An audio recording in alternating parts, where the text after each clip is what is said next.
الغباء الإداري اللي بيحصل.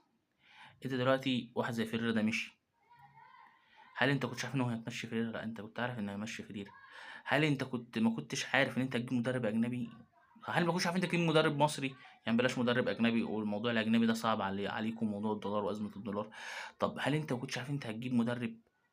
كنت عارف إن أنت هتجيب مدرب، ما جبتش مدرب ليه بجهاز وبتاع، بدل ما إحنا كل شوية قاعدين في حقل تجارب، أحمد عبد المقصود، أصل أسامة نبيه، أصل مش عارف مين. طب أحمد عبد المقصود معلش يعني هو لا يتحمّل الموضوع. يعني أنت لمّا تطلّع قرار إداري النهارده تقول لي منع دخول جهاز نادي الزمالك، لأ، هو اللي يتمنع من دخول نادي الزمالك هو مجلس الإدارة بالكامل ولجنة الكورة بقيادة أمير مرتضى منصور. ليه؟ لإن أنت ما وفّرتش مدرب.